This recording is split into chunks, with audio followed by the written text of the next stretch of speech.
스트레스를 받으면 먹는 것으로 푸는 분들 많으시죠? 왜냐하면 즉각적인 보상 효과가 오기 때문입니다. 즉각적으로 기분이 좋아져요. 이렇게 즉각적으로 기분이 좋아지는 것도 역시 우리 몸에 도파민이라는 호르몬이 나오기 때문입니다. 도파민은 즉각적인 즐거움, 쾌락, 행복을 주는 호르몬이죠. 그런데 언제 도파민이 많이 나오는지 음식과 연관돼서 살펴보니까 굉장히 단 음식, 그리고 아주 고소한 지방이 많은 음식, 고지방 또 고당분 음식을 먹을 때 도파민이 굉장히 빠르게 분비되는 것으로 나왔습니다. 그래서 스트레스를 받으면 대부분 단 거 당기시고 고소한 튀김, 치킨 이런 음식을 우리가 먹게 되잖아요. 매운 음식을 또 찾으시는 분들도 계시는데, 이런 음식들을 통해서 기분을 좋게 만드는 도파민 호르몬이 나오기 때문입니다. 그런데 이 호르몬은 문제가 있습니다. 어떤 문제가 있냐면, 이런 음식을 먹으면 사실 과식을 하기 쉽잖아요. 바로 식욕 억제 호르몬인 렙틴에 대한 저항성을 유발한다는 겁니다. 그럼 렙틴이 또 무엇인가? 식욕에 관련된 호르몬 두 가지를 설명을 드리겠습니다. 우리 몸은 배고플 때 음식을 먹어야 살고, 또 배부르면 음식을 그만 먹어야 건강한 몸을 유지할 수가 있습니다. 이 배고픔과 배부름에 대한 호르몬 두 가지가 있는데요. 배고픔을 느끼게 만드는 호르몬은 그렐린이라는 호르몬입니다. 배고파도 먹지 않는다라면 생명을 유지할 수 없잖아요. 그래서 위장관에서 그렐린이라는 호르몬이 나와서 먹어서 생명을 유지할 수 있도록 도와줍니다. 굉장히 꼭 필요한 호르몬이겠죠. 자, 그런데 계속 먹으면 안 되죠. 어느 정도 먹다가 식욕이 딱 이제 포만감을 느끼면 중지를 해야 됩니다. 바로 식욕을 이제 억제하는 이 호르몬이 바로 렙틴이라는 호르몬입니다.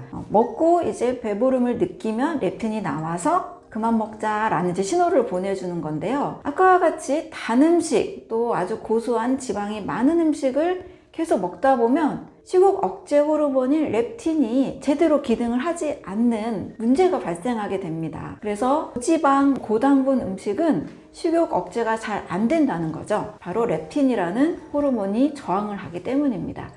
그래서 식욕을 촉진시키는 그렐린이라는 호르몬과 또 식욕을 억제하는 렙틴이라는 호르몬은 시소처럼 균형 있게 이루어져야 됩니다.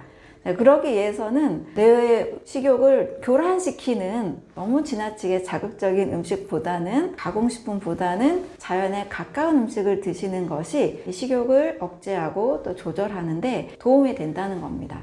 그렇다고 너무 먹지 않아도 문제가 되는 거죠. 적당한 음식을 섭취하고 적당히 멈추는 것. 이 일상생활을 살아가는 우리들에게 또 스트레스를 받은 상황에서는 이게 굉장히 쉬운 것 같지만 어렵잖아요. 이 모든 배경에도 그렐린과 렙틴이라는 호르몬이 있고, 보상 심리를 유도하는, 먹어서 행복감을 느끼게 하는 도파민이라는 호르몬이 작동을 하고 있습니다. 우리의 식욕과 우리의 일상생활의 즐거움, 이런 모든 배경에는 호르몬이 지배하고 있다는 것을 잘 이해하시면 되겠습니다.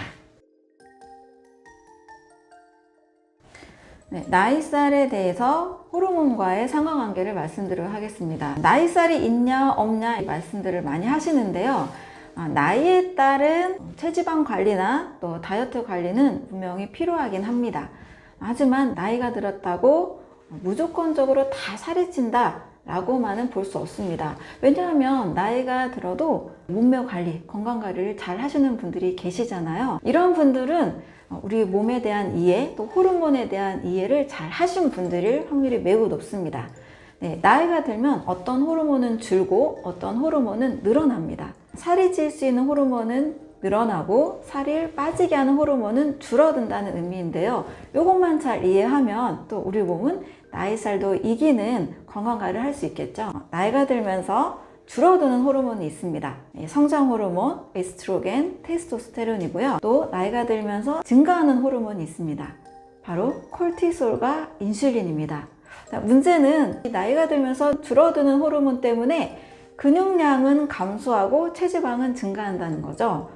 성장 호르몬과 에스트로겐, 테스토스테론이 감소하면 바로 체지방이 증가하고 근육량이 감소하게 됩니다. 그러니 이 호르몬을 어떻게 하면 증가시킬까라고 연구를 하면 되겠죠. 반대로 콜티솔과 인슐린이라는 호르몬이 증가하면 반대가 됩니다. 근육량이 줄고 체지방이 늘어나게 되는 거죠. 이 두 호르몬은 우리 몸의 에너지를 비축하고 체지방을 늘어나게 만드는 효과가 있습니다. 우리가 스트레스를 받았을 때 고당분, 고지방 음식을 먹게 되기가 쉽죠. 단 것을 먹게 되고 뭐 치킨 이런 것들을 먹게 되잖아요.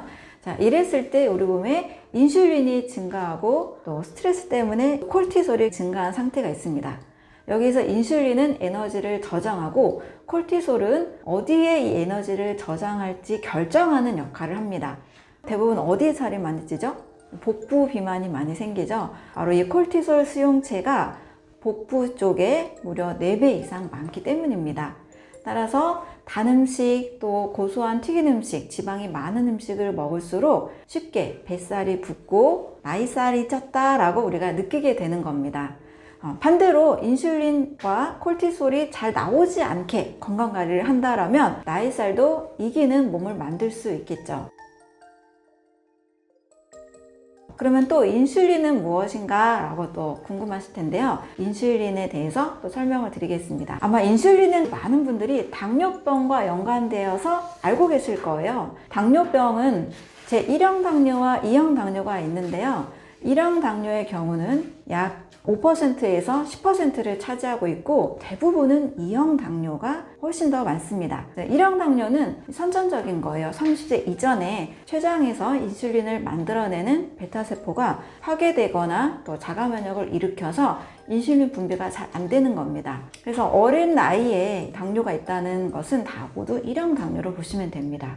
그런데 대부분 많은 분들은 빠르면 40대 또 50대 60대에 오는 당뇨는 1형 당뇨가 아닌 2형 당뇨입니다. 2형 당뇨의 원인은 나의 생활 습관의 문제라고 볼 수 있습니다. 바로 단 음식을 많이 먹게 되고 혈당 상승을 빠르게 하는 음식을 많이 먹을수록 이 인슐린이라는 호르몬이 너무나 자주 분비가 되면서 결국 나중에는 저항을 일으키고 제대로 기능을 잘 하지 않는 것을 저항을 일으킨 상태라고 보시면 됩니다. 그리고 췌장에서 결국 인슐린이 잘 만들어지지 않게 되는 결과를 일으키게 되는 겁니다. 인슐린은 당을 운반하는 호르몬으로 알고 계셔서 혈중에 이 당을 떨어뜨리는 호르몬으로 이해하시면 됩니다. 그러면 인슐린이 없다라면 당을 운반해주지 않기 때문에 당을 잘 사용하지 못하게 되고 우리 몸에서 에너지원인 당이 없으므로 아주 다양한 질병과 증상을 일으킬 수가 있습니다. 반대로 혈당을 상승시키는 호르몬은 글루카곤이라는 호르몬입니다. 인슐린과 글루카곤도 역시 식욕 억제 중추와 식욕 촉진 호르몬처럼 렙틴과 그렐린처럼 반대 작용을 하는 거죠. 인슐린과 글루카곤은 우리 몸의 에너지를 잘 사용하게 하고 또 에너지를 비축하게 하는 아주 좋은 역할을 하고 있는 겁니다. 둘 다 필요하고 둘 다 적절한 양이 분비가 돼야 되는 거죠. 하지만 현대인들은 대부분 빠르게 또 쉽게 식사하는 것을 원하다 보니까 정제된 탄수화물 또 지나친 당분 섭취로 인해서 인슐린이라는 호르몬이 저항이 되고 또 고갈이 되는 상태로 가게 됩니다. 그래서 인슐린 호르몬이 많이 분비될수록 또 아까 식욕 억제 호르몬인 렙틴 저항성도 생기면서 체지방이 많이 붙게 되고 당뇨 전 단계나 또 당뇨병까지 오게 되는 아주 연결된 이런 상관관계가 있습니다. 그래서 인슐린을 빠르게 분비하지 않는 식사, 혈당 상승을 지연시키는 식사가 더 우리 몸을 건강하게 만들고 또 체지방도 쌓이지 않게 만듭니다. 인슐린을 빠르게 상승하지 않는 식사는 정제된 탄수화물을 피하고 가공되지 않은 음식들, 자연의 탄수화물, 복합 탄수화물을 많이 드시는 것이 중요하겠죠. 또 설령 정제된 탄수화물, 디저트 같은 거를 먹는다 하더라도 빠른 혈당 상승을 피하면 됩니다. 아주 천천히 드시면 또 큰 문제가 발생하지 않으니까요. 건강한 탄수화물로 천천히 하는 식사법, 이것이 건강한 인슐린 저항성을 피할 수 있는 방법이 되겠습니다. 자, 그런데 인슐린 저항성이나 당뇨 전 단계를 우리가 꼭 조심해야 되는 이유가 있습니다.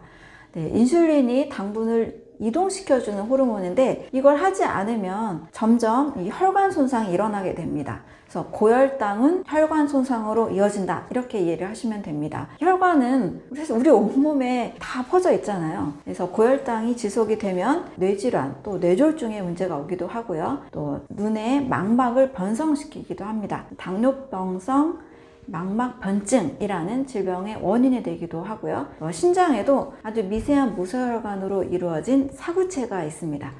사구체의 문제를 일으키는 신장 질환을 일으키기도 하고요. 만성 신부전, 또 심장 질환도 원인이 되기도 합니다. 뇌부터 시작해서 우리 온몸에 말초혈관 손상을 일으키기 때문에 이 당뇨는 또 인슐린 저항성의 문제는 반드시 초기에 꼭 관리를 하셨으면 좋겠습니다. 인슐린 저항성, 또 식욕 억제, 당뇨병, 말초혈관, 심장질환, 신장질환, 자, 이 모든 것들이 인슐린이라는 호르몬과 연결이 돼 있으니까요. 호르몬이 어떤 영향을 일으키는지를 잘 이해하셨으면 좋겠습니다.